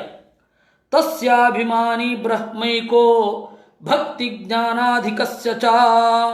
ಇನ್ನು ಆ ಗುಣಕ್ಕೆ ಕಾರಣ ಆದವ, ಆ ಗುಣಗಳನ್ನು ಚೆನ್ನಾಗಿ ಹೊಂದಿರುವವ ಬ್ರಹ್ಮ. ಶ್ರದ್ಧಾಭಿಮಾನಿನಿ ದೇವಿ ತಥೈವತು ಸರಸ್ವತಿ. ಆಮೇಲೆ ಆ ರೀತಿಯ ಗುಣ ಉತ್ಕಟವಾಗಿ ಇರೋದು ಸರಸ್ವತಿಗೆ. ತದನ್ಯೇತಾಂ ಗುಣಾನಾಂತು ತದನ್ಯೇ ವಿಬುಧಾ ಸ್ಮೃತಾ. ಮತ್ತೆ ಉಳಿದ ಗುಣಗಳಿಗೆ ಇವರು ಕಾರಣರು. ಆ ಆನಂದ ಅನ್ನೋದಿದೆ ಅಂತಲೇ ಅವರನ್ನು ವಿಬುಧರು ಅಂತ ಕರೆಯೋದು. ವಿಬುಧ ಅಂತಂದರೆ ಏನು? ವಿಶೇಷವಾಗಿ ತಿಳಿದವರು ಅಂತ. ವಿಶೇಷವಾಗಿ ತಿಳಿಯೋದ್ರಿಂದ ಏನು ಪ್ರಯೋಜನ? ಆನಂದವೇ ಪ್ರಯೋಜನ. ದೇವತೆಗಳು ಸುರರು ಅಂತ ಕರಿತೇವೆ. ಸುರರು ಅಂದರೂ ಅದೇ ಅರ್ಥ. ಸುರರು ಅಂತಂದರೆ ಸುಷ್ಟು ರಮಣಕರ್ತಾರ ಸುರಾಹ ಭವಂತಿ. ಚೆನ್ನಾಗಿ ರಮಿಸುವವರು ಸುರರು. ಅಂದರೆ ಭಕ್ತಿ ಅಂತನ್ನೋದು ಆನಂದಕ್ಕೆ ಕಾರಣ ಆಗುತ್ತೆ. ಆನಂದ ಆಗ್ತಾ ಇಲ್ಲ ಅಂದರೆ ನಾವು ಭಕ್ತಿ ಮಾಡ್ತಾ ಇಲ್ಲ ಅಂತ ಅರ್ಥ. ಅದಕ್ಕಾಗಿ ಈ ಭಕ್ತಿಯಲ್ಲಿ ಈ ಪರ್ಟಿಕ್ಯುಲರ್ ಈ ತರಹ ಜ್ಞಾನ ಇರಬೇಕು, ಈ ತರಹದ ಒಂದು ಇದಿರಬೇಕು. ಕೇವಲ ಗುಂಗು ಅನ್ನೋ ಅರ್ಥದಲ್ಲಿ ಭಕ್ತಿ ಅನ್ನೋದನ್ನು ಬಳಸಲೇಬಾರದು. ಕೇವಲ ನಮ್ಮ ತಲೆ ಬಾಗುತ್ತೆ, ಮನಸ್ಸು ನೆನೆಯುತ್ತೆ ಅನ್ನುವ ಒಂದೇ ಒಂದು ಕಾರಣದಿಂದ ನಾವು ಯಾವುದೇ ಕಾರಣಕ್ಕೂ ಅದನ್ನು ಆ ತರಹದ ಗುಣ ಭಕ್ತಿ ಅಂತ ಹೇಳಬಾರದು. ಆ ಭಕ್ತಿ ಶುದ್ಧವಾಗಿದ್ದಷ್ಟು ಆನಂದ ಅಂತನ್ನೋದು ಜಾಸ್ತಿ. ಅದರಿಂದಾಗಿ ಯಾವತ್ತೂ ಕೂಡ ಭಕ್ತಿ ಆನಂದವನ್ನು ಉದ್ದೀಪಿಸಬೇಕು. ಮುಕ್ತಿಯಲ್ಲಿ ಆನಂದವೇ ಭಕ್ತಿ. ಮುಕ್ತಿಯಲ್ಲಿ ಭಕ್ತಿ ಅಂತನ್ನೋದು ಆನಂದಾತ್ಮಕ. ಔತ್ಪತ್ತಿಕೋ ಗುಣೋ ನಾಮ ಶುಭ ಪ್ರಾಪ್ತೇಕ ಯೋಗ್ಯತಾ. ಇನ್ನು ಕೃಷ್ಣ ಹೇಳಿದ ಗುಣಿನಿ ಔತ್ಪತ್ತಿಕೋ ಗುಣ ಅಂತ. ಔತ್ಪತ್ತಿಕ ಅಂತಂದರೆ ಸಹಜ, ಸ್ವಾಭಾವಿಕ. ಜೀವಜಾತದಲ್ಲಿ ಗುಣವನ್ನು ಹೊಂದಿರುವವರಲ್ಲಿ ಮಿಗಿಲಾದವ ಬ್ರಹ್ಮ. ಆ ಬ್ರಹ್ಮನಿಗೆ ಉತ್ಕಟವಾದ ಆನಂದವನ್ನು ನೀಡುವವ ನಾನು. ಆದ್ದರಿಂದ ಗುಣಿನಿ ಔತ್ಪತ್ತಿಕೋ ಗುಣ ಅಂದರು. ಇದು ಗುಣದ ಚಿಂತನೆ. ಯಾಕೆಂದರೆ ಈ ಜಗತ್ತಿನಲ್ಲಿ ಇಷ್ಟೆಲ್ಲ ವ್ಯವಸ್ಥೆ ಇದೆ. ಯಾವುದೇ ವ್ಯವಸ್ಥೆ ಆಗಿರಬಹುದು. ಆ ಎಲ್ಲ ವ್ಯವಸ್ಥೆಗೂ ಕಾರಣವಾದದ್ದು, ಮೂಲಭೂತವಾದದ್ದು ಗುಣವೇ. ಗುಣ ಅನ್ನೋದೊಂದು ಬಿಟ್ಟುಬಿಟ್ರೆ ಈ ಜಗತ್ತಿನಲ್ಲಿ ಇನ್ನೇನೂ ಇಲ್ಲ. ಅವರು ಗೌರವ ಕೊಡಬೇಕು, ಇವರು ಗೌರವ ಕೊಡಬಾರದು, ಇವರನ್ನು ಈ ಸ್ಥಾನದಲ್ಲಿ ಇಡಬೇಕು, ಇವರನ್ನು ಈ ಸ್ಥಾನದಲ್ಲಿ ಇಡಬಾರದು, ಇವರಿಗೆ ಇಷ್ಟು ಅಧಿಕಾರ ಕೊಡಬೇಕು, ಇವ್ರಿಗೆ ಅಧಿಕಾರ ಕೊಡಬಾರದು. ಇದೆಲ್ಲದಕ್ಕೂ ಕೂಡ ಗುಣ ಅನ್ನೋದು ಕಾರಣ. ಇವ್ರನ್ನ ಹತ್ತಿರ ಬಿಟ್ಕೋಬೇಕು, ಇವ್ರನ್ನ ಹತ್ತಿರ ಬಿಟ್ಕೊಳ್ಬಾರದು, ಇವರಿಗೆ ಪ್ರೋತ್ಸಾಹ ಕೊಡಬೇಕು, ಇವ್ರು ಕೊಡಬಾರದು. ಜಗತ್ತಿನಲ್ಲಿ ಎಲ್ಲ ವಸ್ತುಗಳ ಉಪಯೋಗದ ಕೋರ್ ಕ್ವಿಂಟ್ ಎಸೆನ್ಸ್ ಏನಿದೆ ಅದನ್ನು ಗುಣ ಅಂತಲೇ ಕರೆಯೋದು. ಆ ಗುಣ ಇರೋದ್ರಿಂದಲೇ ಈ ಜಗತ್ತಿನ ವ್ಯವಸ್ಥೆ. ಇವ್ರಿಗಿದು ಮಾಡಬೇಕು, ಇವ್ರಿಗಿದು ಮಾಡಬಾರದು. ಹೀಗಾಗಿ ಆ ಗುಣ ಅಂತನ್ನೋದೇನಿದೆ ಯಾರಲ್ಲಿ ಮಿಗಿಲಾಗಿ ಇರೋದು? ಬ್ರಹ್ಮದೇವರಲ್ಲಿ. ಬ್ರಹ್ಮದೇವರಲ್ಲಿ ಗುಣ ಮಿಗಿಲಾಗಿ ಇರೋದರಿಂದ ಆ ಮಟ್ಟದ ಸುಖವನ್ನು ಕೊಡುವವ ನಾನು ಅಂತ ಕೃಷ್ಣ ಹೇಳ್ತಾನೆ. ಅದನ್ನು ಗುಣಿನಿ ಔತ್ಪತ್ತಿಕೋ ಗುಣ. ಸರಿ, ಔತ್ಪತ್ತಿಕ ಅಂದರೆ ಏನರ್ಥ? ಗುಣಿನಿ ಅರ್ಥ ಆಯಿತು ನಮಗೆ. ಗುಣಗಳನ್ನು ಹೊಂದಿರುವವರು ಅಂದರೆ ಬ್ರಹ್ಮದೇವರು. ಬ್ರಹ್ಮದೇವರಲ್ಲಿ ನಾನು ಔತ್ಪತ್ತಿಕ ಗುಣವಾಗಿ ಇದ್ದೇನೆ ಅಂದರೆ ಅವರಿಗೆ ಆ ಗುಣ ಇರುವಂತೆ, ಇದ್ದು ಬೆಳೆಯುವಂತೆ, ಬೆಳೆದು ಸುಖ ನೀಡುವಂತೆ ನೋಡಿಕೊಂಡವ ನಾನು ಅಂತ ಅರ್ಥ ಆಯಿತು, ಒಪ್ಕೊಳ್ಳೋಣ. ಔತ್ಪತ್ತಿಕ ಅಂದರೆ ಏನು? ಆಚಾರ್ಯಗೆ ಅರ್ಥ ಆಯಿತು, ಮುಂದೆ ಇವ್ರಿಗೆ ಅರ್ಥ ಆಗಲ್ಲ ಅಂತ. ಅದಕ್ಕೆ ಅವ್ರು ಬರೆದ್ರು ಏನು? ಔತ್ಪತ್ತಿಕ ಗುಣೋ ನಾಮ ಶುಭ ಪ್ರಾಪ್ತ್ಯೇಕ ಯೋಗ್ಯತಾ. ಒಳ್ಳೆಯದನ್ನು ಮಾತ್ರ ಹೊಂದುವ ಯೋಗ್ಯತೆಯನ್ನು ಔತ್ಪತ್ತಿಕ ಅಂತ ಕರೀತಾರೆ. ಗುಣಿನಿ ಔತ್ಪತ್ತಿಕ ಅಂತಂದರೆ ಒಳ್ಳೆಯದನ್ನು ಮಾತ್ರ ಹೊಂದುವ ಯೋಗ್ಯತೆ ಇರೋದು ಬ್ರಹ್ಮದೇವರಿಗೆ ಮಾತ್ರ, ಬೇರೆ ಯಾರಿಗೂ ಇಲ್ಲ. ಬ್ರಹ್ಮದೇವರಿಗೆ ಬಿಟ್ಟು ಒಳ್ಳೆಯದನ್ನು ಮಾತ್ರ ಹೊಂದುವ ಯೋಗ್ಯತೆ ಬೇರೆ ಯಾರಿಗೂ ಇಲ್ಲ. ಏಕೆಂದರೆ ಅಂತಹ ದ್ರೌಪದಿಗೂ ಕೂಡ ಆ ಪರಿ ದುಃಖ ಆಗಿಯೇ ಇದೆ. ಅದು ಒಂದು ಕಡೆ ಹೇಳ್ತಾರೆ, ಸಸ್ಮಾರ ಕೃಷ್ಣಂ ಸುವಿಶೇಷತೋಪಿ. ಕೃಷ್ಣಂ ಸುವಿಶೇಷತಃ ಸಸ್ಮಾರ ಅಂತ.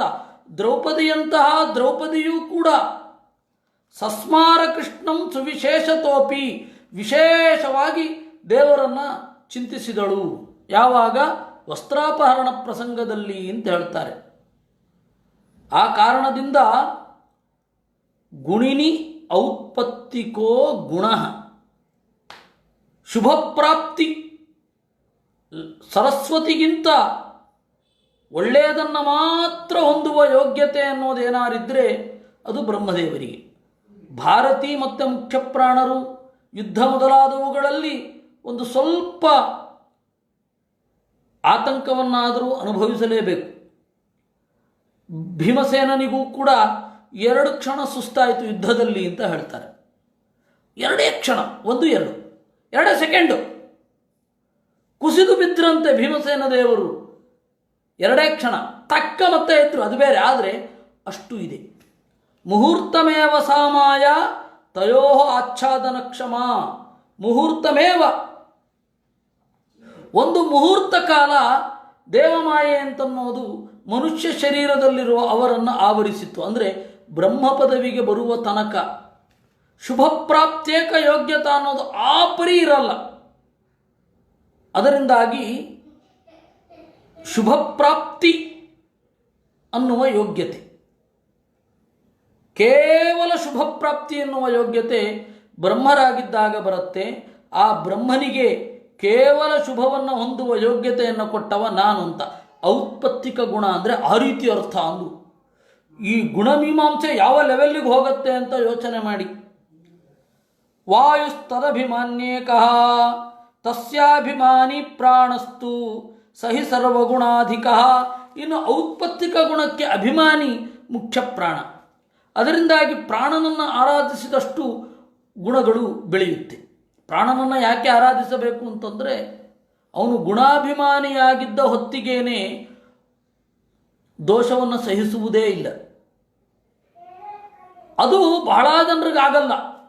ಮುಖ್ಯ ಪ್ರಾಣನನ್ನು ಕಂಡ್ರೆ ಯಾಕೆ ಅಷ್ಟೊಂದು ಉರಿ ಬೇರೆ ಜಗತ್ತಿಗೆ ಅಂತಂದರೆ ಅವನು ಗುಣವನ್ನು ಸಹಿಸ್ತಾನೆ, ದೋಷವನ್ನು ಸಹಿಸೋದೇ ಇಲ್ಲ. ಒಂದು ರೀತಿ ಝೀರೋ ಟಾಲರೆನ್ಸ್ ಅಂತ ಹೇಳಿದರೆ ತಪ್ಪಿಲ್ಲ. ಝೀರೋ ಟಾಲರೆನ್ಸ್ ಟು ಏನು ಡಿಫೆಕ್ಟ್. ಅದರಿಂದಾಗಿ ಅವನು ಕಂಡ್ರೆ ಯಾರಿಗೂ ಆಗಲ್ಲ. ಯಾಕೆಂದರೆ ಯಾರೋ ಒಬ್ಬರು ನನ್ನನ್ನು ಕೇಳಿದ್ರು, ಏನ್ರಿ ನಿಮ್ಮ ಮಧ್ವಾಚಾರ್ಯರು ಏನಂತ ಹೇಳ್ತಾರೆ, ಸಮಾನಾಂ ವಿಷಮಾನಾಂ ಸಮಾತಥ. ಯೋಗ್ಯತೆಯಲ್ಲಿ ಇರುವವರಿಗೆ ಕಡಿಮೆ ಪೂಜೆ, ಯೋಗ್ಯತೆ ಇಲ್ಲದವರಿಗೆ ಅವರ ಯೋಗ್ಯತೆಗಿಂತ ಹೆಚ್ಚು ಪೂಜೆ ಮಾಡಿದರೆ ಭ್ರಶ್ಯತೆ ಏನ ದೇವೋಪಿ. ದೇವತಾ ಪದವಿಯಲ್ಲಿದ್ದರೂ ಧಬಕ್ಕಂತ ಕೆಳಗಡೆ ಜಾರಿ ಬೀಳ್ತಾನೆ ಅಂತ. ಏನು ಅಷ್ಟೊಂದು ಪರ್ಟಿಕ್ಯುಲರು, ಏನು ಅಷ್ಟೊಂದು ನಿಷ್ಠುರ ಅಂತ ಕೇಳಿದ್ರು. ನಾನು ಏನು ಹೇಳಬೇಕು ಅವರಿಗೆ? ಅದಕ್ಕೆ ನಾನು ಹೇಳಿದೆ, ನೋಡಿ, ಒಂದು ಸ್ವಲ್ಪ ಗುಣದೊಂದಿಗೆ ದೋಷದೊಂದಿಗೆ ರಾಜಿ ಮಾಡ್ಕೊಳ್ತಾ ಹೋದ್ರೇ ಅದು ಇಟ್ ಲೀಡ್ಸ್ ಟು ಕರಪ್ಷನ್ ಅಂತ ಹೇಳಿದೆ. ಅದು ನಮ್ಮನ್ನು ಭ್ರಷ್ಟಾಚಾರದತ್ತ ಕೊಂಡೊಯ್ಯುತ್ತೆ. ಭ್ರಷ್ಟಾಚಾರ ಅಂದ್ರೇನು? ಇದೇ ತಾನೇ ಅಂತಿಮವಾಗಿ ವಾಟ್ ಈಸ್ ಕರಪ್ಷನ್ ಅಂದರೆ ಲಂಚ ತಗೊಳ್ಳೋದು ಕರಪ್ಷನ್ ಅಂತ ಅಂತಾರೆ. ಲಂಚ ತಗೊಳ್ಳೋದು ಕರಪ್ಷನ್ ಅಲ್ಲ. ನೀವು ಎಕ್ಸ್ಕ್ಲೂಸಿವ್ ಇದನ್ನು ಹೇಳಬೇಕು, ನೀವು ಡೆಫಿನಿಷನ್ ಹೇಳಬೇಕು, ಅದು ಎಲ್ಲ ಕಡೆ ಅನ್ವಯ ಆಗಿ ಇರಬೇಕು. What is corruption? Tolerance to the defect or intolerance to the quality, ಅದನ್ನೇ ಭ್ರಷ್ಟಾಚಾರ ಅಂತ ಹೇಳಬೇಕು. ಹಂಗೆ ಅನ್ವಯ ಮಾಡಬೇಕು. ನೋಡಿ, ಸ್ವಲ್ಪ ಅಬ್ಸ್ಟ್ರಾಕ್ಟ್ ಆಗಿ ಇರಬೇಕು definition should be on abstract. ಅದನ್ನು ನಾವು ಎಲ್ಲ ಕಡೆ ಅನ್ವಯ ಮಾಡ್ಕೊಂಡು ಹೋಗ್ಬೇಕು. ಆ ಥರ ಇರಬೇಕು ಲಕ್ಷಣ. ಅಂದರೆ ಭ್ರಷ್ಟಾಚಾರ ಅಂದರೆ ಅದು ವಾಟ್ ಇಸ್ ಕರಪ್ಷನ್? ಗುಣಗಳನ್ನು ಗುರುತಿಸದೇ ಇರೋದು, ದೋಷವನ್ನು ದ್ವೇಷಿಸದೇ ಇರೋದು, ಅದನ್ನೇ ಭ್ರಷ್ಟಾಚಾರ ಅಂತಾರೆ. ನೀವು ಭ್ರಷ್ಟಾಚಾರ ಅಂತ ಇವತ್ತು ಯಾವ್ಯಾವುದನ್ನು ಪಟ್ಟಿ ಮಾಡ್ತೀರೋ ಅದೆಲ್ಲ ಇದೆ. ಯೋಗ್ಯತೆ ಇಲ್ಲದವರು ಆ ಪದವಿಯಲ್ಲಿ ಕೂತ್ಕೊಳ್ಳಿಕ್ಕೆ ಹಣ ತೆಗೆದುಕೊಳ್ತಾರೆ, ಆ ಹಣವನ್ನು ಕೊಟ್ಟು ಆ ಪದವಿಯಲ್ಲಿ ಕೂಡ್ತಾರೆ ಅಂತ ಇಟ್ಕೊಳ್ಳಿ, ಅದು ಭ್ರಷ್ಟಾಚಾರ. ಯಾಕೆ ಭ್ರಷ್ಟಾಚಾರ? ಅವರಿಗೆ ಆ ಗುಣ ಇಲ್ಲ, ಆ ಕೆಪ್ಯಾಸಿಟಿ ಇಲ್ಲ, ಆ ಪದವಿಯಲ್ಲಿ ಕುಳಿತು ನಡೆಸುವಂತಹ ಕೆಪ್ಯಾಸಿಟಿ ಇಲ್ಲ, ಅಡ್ಡ ಮಾರ್ಗದಿಂದ ಬಂದಿದ್ದಾರೆ. ಅಂದರೆ ಅಲ್ಲಿ ಅಂತಿಮವಾಗಿ ಯಾವುದು ಅಂದರೆ ಗುಣ ಇಲ್ಲ, ಆ ಗುಣದ ಫಲ ಬೇಕು ಅಂತ ಬಯಸ್ತಾರೆ ಅಂತ ಅಷ್ಟೇ. ಹೀಗಾಗಿ ಅದನ್ನು ದೋಷ ಅಂತ ಕರೆಯೋದೇ ವಿನಃ ಬೇರೆ ಅಲ್ಲ.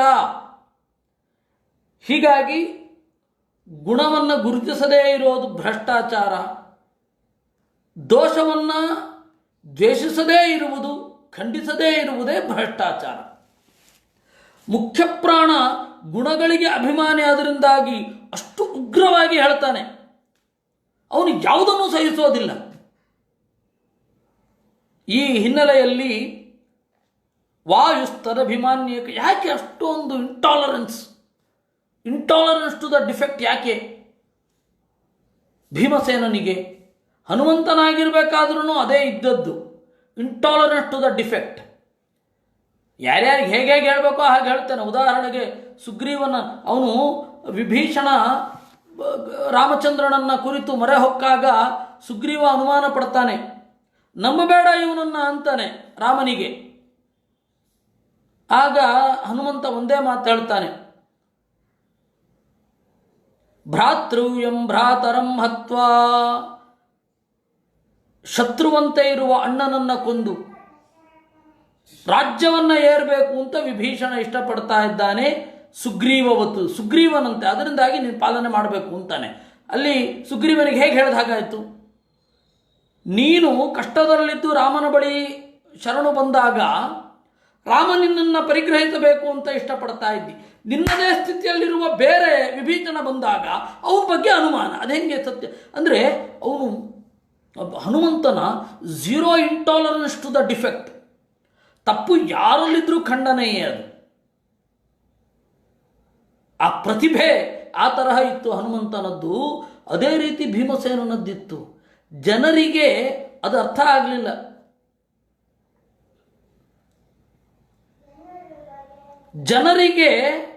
ಅದು ಅರ್ಥ ಆಗಲಿಲ್ಲ. ಅದರಿಂದಾಗಿ ಏನು ಮಾಡಿದ್ರು, ಅವರು ತೀರಾ ತಪ್ಪಾಗಿ ಅರ್ಥ ಮಾಡಿಕೊಂಡ್ರು. ಭೀಮಸೇನ ತಪ್ಪಾಗಿ ಅರ್ಥ ಆದ ಅವರಿಗೆ, ಮಧ್ವಾಚಾರ್ಯರು ತಪ್ಪಾಗಿ ಅರ್ಥ ಆದರು. ಗುಣದ ಬಗ್ಗೆ ಆಚಾರ್ಯರು ಅವರ ಗ್ರಂಥದಲ್ಲಿ ಕೊಟ್ಟಿರುವಷ್ಟು ಆಳ ಅಗಲ ಹರವು ಯಾರಿಗೂ ಅರ್ಥ ಆಗಿಲ್ಲ. ಆದ್ದರಿಂದಾಗಿ ಗುಣ ಇಂಪಾರ್ಟೆಂಟು.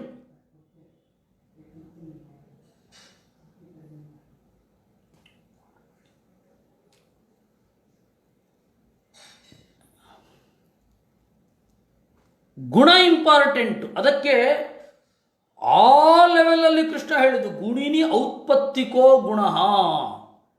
ಬ್ರಹ್ಮದೇವರಲ್ಲಿ ಆನಂದವನ್ನು ನೀಡುವ, ಶುಭವನ್ನು ಮಾತ್ರ ಹೊಂದುವ ಯೋಗ್ಯತೆಯನ್ನು ನಾನು ಕೊಟ್ಟಿದ್ದೇನೆ ಅಂತ ಆ ದೊಡ್ಡ ಅರ್ಥದಲ್ಲಿ ಕೃಷ್ಣ ಹೇಳಿದ್ದು. ಇದನ್ನು ಗೀತೆಯಲ್ಲಿ ಹೇಳಲಿಲ್ಲ ಕೃಷ್ಣ. ಗೀತೆಯನ್ನು ಓದಿದವರು, ಅವನ ಉದ್ದೇಶ ಏನು, ಗೀತೆಯನ್ನು ಓದಿದವರು ಆಮೇಲೆ ಉದ್ಧವ ಗೀತೆಯನ್ನು ಓದಬೇಕು ಅಂತ ಅದರ ಅರ್ಥ. ಒಂದೇ ಗ್ರಂಥದಿಂದ ನಿಮಗೆ ಮೋಕ್ಷ, ಒಂದೇ ಗ್ರಂಥ ಓದಿದ್ರೆ ಸಾಕು ಅಂತ ಹೇಳಿ ಇಲ್ಲ ಇಲ್ಲ ಇಲ್ಲ. ಎಲ್ಲರೂ ಹಾಗೆ ಅಂದ್ಕೊಂಡು ಬಿಟ್ಟಿದ್ದಾರೆ. ಹಾಗಂತ ಒಂದು ಮತವೇ ಇದೆ. ಇರೋದು ಒಂದೇ ಪುಸ್ತಕ ಅಂತ ಹೇಳಿ ಶಾಂತಿಪ್ರಿಯರು ಹೇಳ್ತಾರೆ. ಅದು ಅತ್ಯಂತ ಅಸಂಗತರಿ.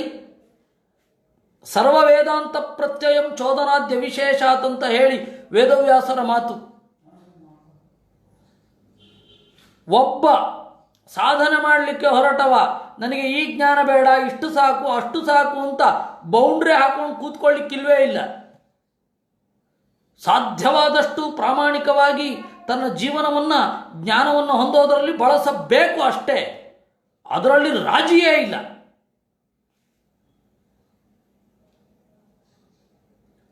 ಆದ್ದರಿಂದಾಗಿ ಗುಣವನ್ನು ಅಭಿಮಾನಿಸುವವ ಮುಖ್ಯ ಪ್ರಾಣ. ಗುಣದ ಅಭಿಮಾನಿ ಅಂತ ಹೇಳಿದ್ರೆ ಅದನ್ನು ಗುಣದ ಬೆಳವಣಿಗೆ, ಗುಣದ ಎತ್ತರವನ್ನು ನೋಡ್ತಾ ಇರುವವ ಅಂತ ಅರ್ಥ. ಅವನಿಗೆ ಕಿಂಚಿತ್ ಆಗಬಹುದು. ಆ ಗುಣವನ್ನು ಎಲ್ಲರ ಒಳಗಡೆ ನಿಂತು ಗುಣವನ್ನು ನೋಡ್ತಾ, ಗುಣದ ಬೆಳವಣಿಗೆಯನ್ನು ನೋಡ್ತಾ, ಗುಣದ ಪುಷ್ಟಿಯನ್ನು ನೋಡ್ತಾ ಇದ್ದವ ಅವನು ನೋಡುವುದರಲ್ಲಿ ಅಧಿಕ ಗುಣ ಇರೋದು ಬ್ರಹ್ಮದೇವರಲ್ಲಿ ಅವನ ಭಾಗ ಇದೆ. ಅಂದರೆ ಬ್ರಹ್ಮದೇವರು ಮತ್ತು ಮುಖ್ಯ ಪ್ರಾಣ ಇಬ್ಬರಿಗೂ ಒಂದು ಇಂಟರ್ ಡಿಪೆಂಡೆನ್ಸ್ ಇದೆ. ಬ್ರಹ್ಮದೇವರು ಇಲ್ಲದೆ ಹೋದರೆ ಮುಖ್ಯ ಪ್ರಾಣನ ದೇಹ ಕೊಳೆತು ಹೋಗುತ್ತೆ, ಮುಖ್ಯ ಪ್ರಾಣ ಇಲ್ಲದೆ ಹೋದರೆ ಬ್ರಹ್ಮನ ದೇಹ ಕೊಳೆತು ಹೋಗುತ್ತೆ. ಅದಕ್ಕಾಗಿ ಸಮವ್ಯಾಪ್ತವು ಅಂತ ಹೇಳಿ ಉಪನಿಷತ್ತಿನಲ್ಲಿ ಅವನ ಬಗ್ಗೆ ಹೇಳ್ತಾರೆ. ಅನ್ನ ಪ್ರಾಣ ಅಂತ. ಅನ್ನ ಅಂದರೆ ಅತಿನಾದಾತ್ ಬ್ರಹ್ಮ, ಅನ್ನ ಅಂದರೆ ಬ್ರಹ್ಮದೇವರು, ಪ್ರಾಣ ಅಂದರೆ ಮುಖ್ಯ ಪ್ರಾಣ. ಅವರಿಬ್ಬರಿಗೂ ಒಂದು ಸಮವ್ಯಾಪ್ತಿ ಇದೆ. ನಮ್ಮಲ್ಲಿ ಏನು ಕಾಲಕ್ರಮೇಣ ಗುಣ ಅನ್ನೋದು ವಿಕಾಸ ಆಗ್ತಾ ಹೋಗುತ್ತೆ, ಅದು ಅವನಿಗೇನು ಅಕಿಂಚಿತ್ಕರ. ಆದರೆ ನೋಡ್ತಾ ಇರ್ತಾನೆ, ಜೀವನೊಬ್ಬನ ಗುಣದ ವಿಕಾಸವನ್ನು ಸಾಕ್ಷಾತ್ತಾಗಿ ನೋಡ್ತಾ ಇರ್ತಾನೆ ಮುಖ್ಯ ಪ್ರಾಣ. ಅವರಿಗೆ ಮುಖ್ಯ ಪ್ರಾಣಾದಿಗಳಿಗೆ ಕೆಳಗಿನ ದೇವತೆಗಳ ಒಂದು ಪಾತ್ರ ಅವರ ಜೀವನದಲ್ಲಿ ಅಷ್ಟೊಂದಿರಲ್ಲ. ಮುಖ್ಯ ಪ್ರಾಣನ ಉಸಿರಿಗೆ ಯಾರು ನಿಯಾಮಕ? ಸಾಕ್ಷಾತ್ ಹಂಸನಾಮಕ ಪರಮಾತ್ಮ. ಮುಖ್ಯ ಪ್ರಾಣನ ದೇಹದ ಅಸ್ತಿತ್ವಕ್ಕೆ ಯಾರು ಕಾರಣ? ಬ್ರಹ್ಮದೇವರು ಕಾರಣ.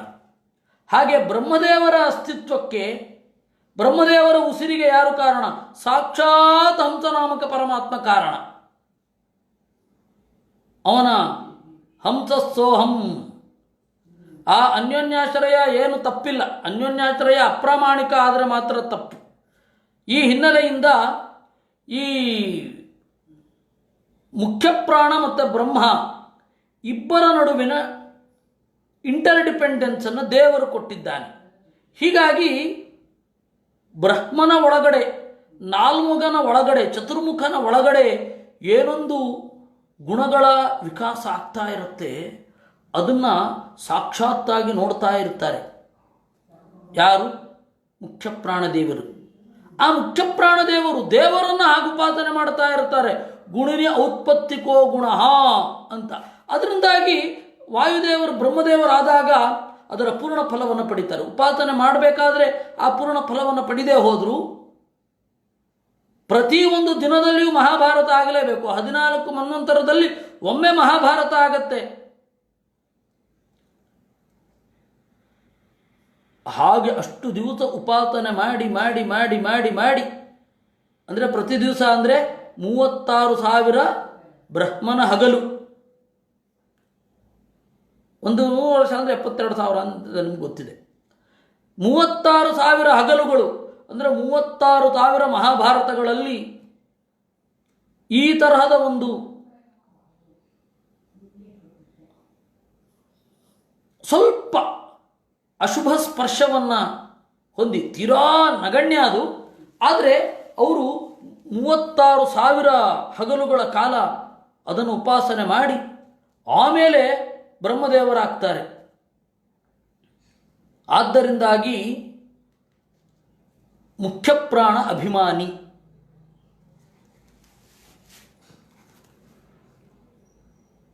ಈ ಹಿನ್ನೆಲೆಯಲ್ಲಿ ಏನಾಗತ್ತೆ, ಇನ್ನು ಹರೀಶ್ ಅವರದ್ದು ಪ್ರಶ್ನೆ, ಬ್ರಹ್ಮಾಂಡದಲ್ಲಿಯೂ ಬ್ರಹ್ಮವಾಯುಗಳ ಇಂಟರ್ ಡಿಪೆಂಡೆನ್ಸ್ ಹೀಗೆಯೇ ಇರುತ್ತದಾ ಅಂತ. ಬ್ರಹ್ಮಾಂಡದಲ್ಲಿಲ್ಲ.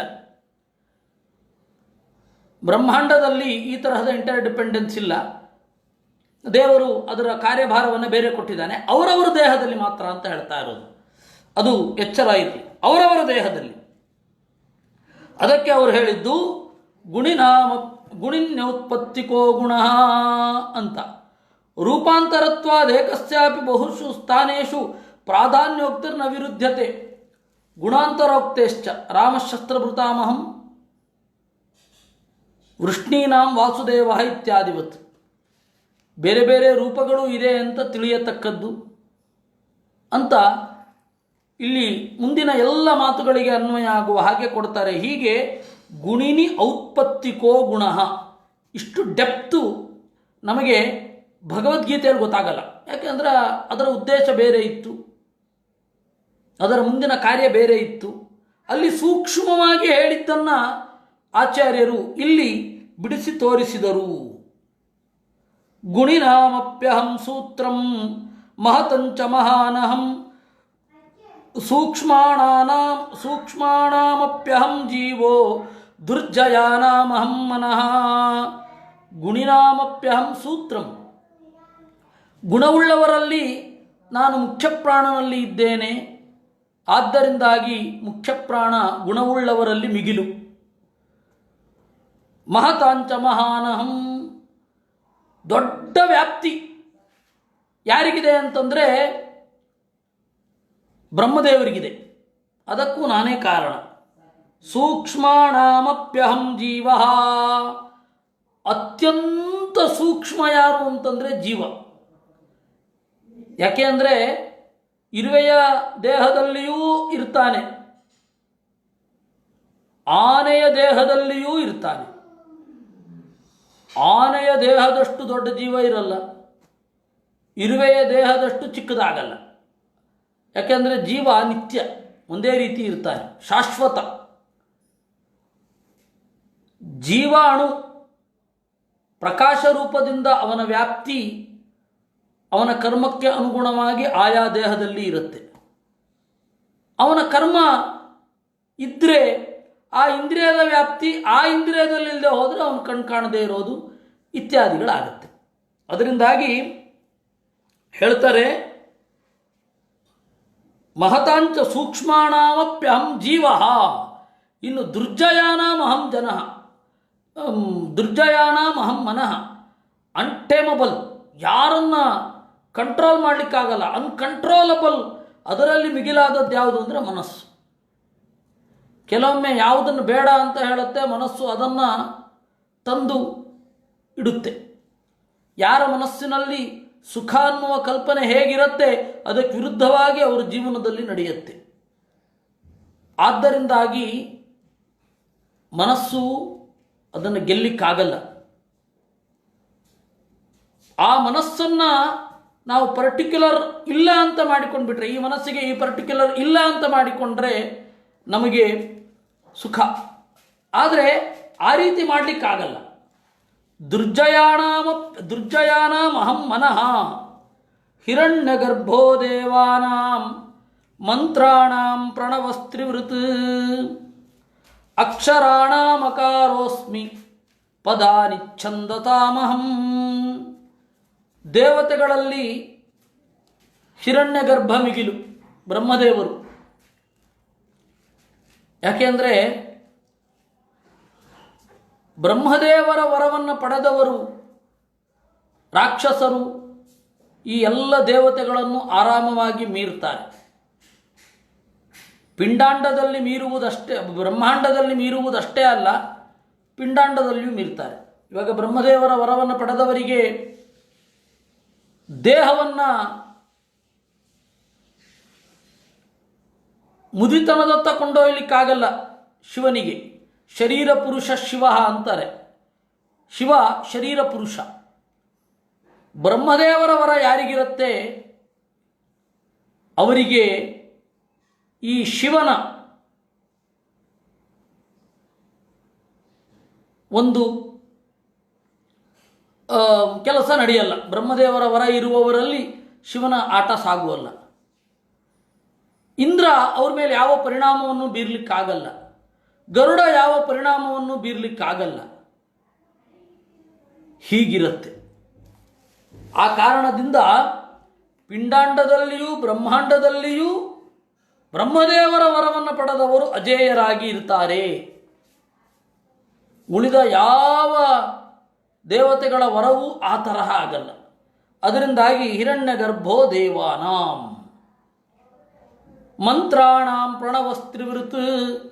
ಇನ್ನು ಮಂತ್ರಾಣಾಂ ಪ್ರಣವಸ್ತ್ರಿವೃತ್, ಮಂತ್ರಗಳಲ್ಲಿ ಯಾವುದು ಮಿಗಿಲು ಅಂತಂದರೆ ತ್ರಿವೃತ್ ಪ್ರಣವ.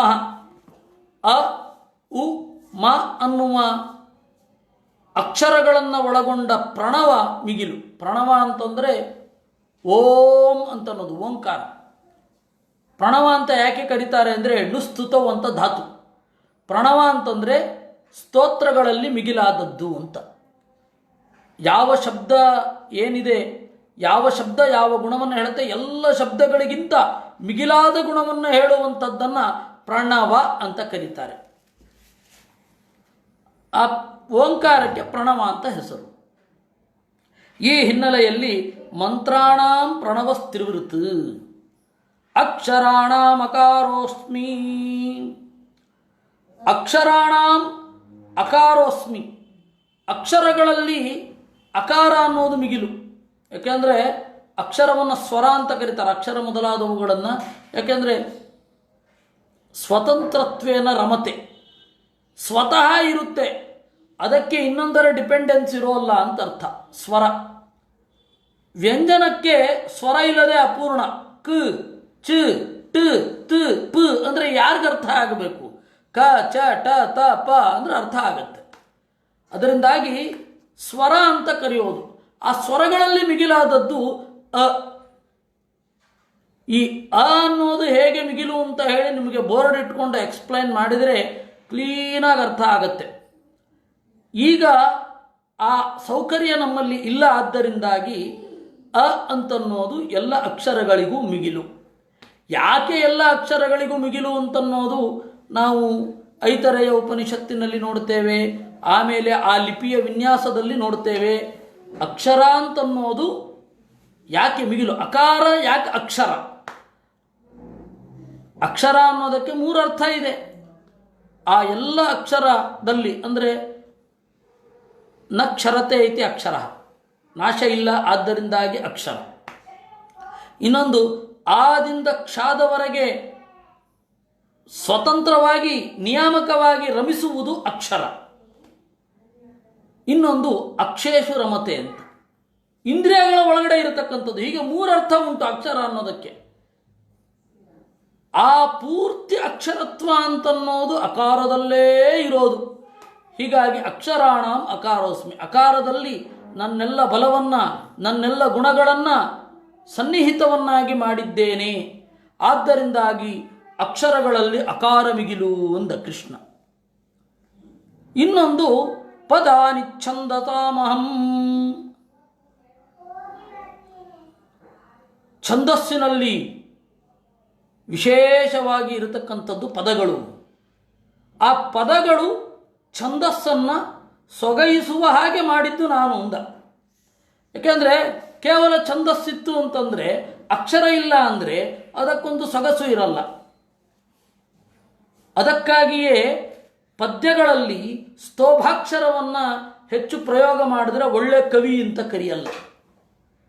ಇಲ್ಲ ಅಂದರೆ ಲಾಲಾ ಲಲಾ ಲಾ ಲಲಾ ಅಂತ ಹೇಳಿದ್ರು ಒಳ್ಳೆ ಕವಿ ಆಗಬೇಕಾಗತ್ತವನು. ಪದವೇ ಇಲ್ಲ. ಆದರೆ ಸಂಗೀತದವರಿಗೆ ಆ ಕಲ್ಪನೆ ಸ್ವಲ್ಪ ಬೇರೆ ಇದೆ. ಅವರಿಗೆ ರಾಗ ಬಂದರೆ ಆಯಿತು, ಆ ಆ ಈ ಯಾವುದ್ರಲ್ಲಿ ಬೇಕಾದರೂ ಹಾಡಬಹುದು. ತಾರ ಮಂದ್ರ ಮತ್ತು ಏರಿಳಿತಗಳಿದ್ದರೆ ಸಾಕು ಅಂತಾರವರು. ಆದರೆ ಕೃಷ್ಣ ಹೇಳ್ತಾನೆ ಛಂದಸ್ಸುಗಳಲ್ಲಿ ಅಕ್ಷರ ಇದ್ದರೆ ಸೊಗಸು. ಆದ್ದರಿಂದಾಗಿ ಆ ಛಂದಸ್ಸಿನಲ್ಲಿ ಪದವಾಗಿ ನಾನಿರ್ತೇನೆ ಎಂದ. ವಸ್ತುತಃ ಇದು ದೊಡ್ಡ ವ್ಯಾಖ್ಯಾನ ಇದೆ. ಪದಗಳ ಬಗ್ಗೆ ಎಷ್ಟು ಹೇಳ್ತಾರೆ ಅಂದರೆ ಒಂದು ಮಾತ್ರ ಗೊತ್ತಾಗುತ್ತೆ, ನಮಗೆ ಭಾಷೆಯ ಬಗ್ಗೆ ಏನು ಗೊತ್ತಿರಲಿಲ್ಲ ಅನ್ನೋದು ಗೊತ್ತಾಗತ್ತೆ. ಅದನ್ನು ನಾಳೆ ಗೊತ್ತಾಗಿಸ್ಕೊಳ್ಳೋಣ ಅಂತ ಹೇಳ್ತಾ ಈ 5 ನಿಮಿಷ ಮೊದಲೇನೆ ಶಿಷ್ಟಾನಾಂ ಆಗಮಃ ಅನಧ್ಯಾಯ ಅಂತ, ಈ 5 ನಿಮಿಷ ಮೊದಲೇ ಅಂದರೆ ವಿಷಯ ಬಹಳ ದೊಡ್ಡದಿದೆ. ಅದರಿಂದಾಗಿ ಅದನ್ನು ನಾನು ನಾಳೆ ನಾವೆಲ್ಲರೂ ಸೇರಿ ನೋಡೋಣ. ಈ ತನಕ ಆಗಿದ್ದನ್ನು ದೇವರಲ್ಲಿ ಸಮರ್ಪಣೆ ಮಾಡೋಣ. ಅನೇನ ಭಾವಿ ಯತ್ ಪುಣ್ಯಂ ತದಾಪ್ನೋತು ಪಿತಾಮಮ. ಕೃಷ್ಣಾರ್ಪಣಮಸ್ತು.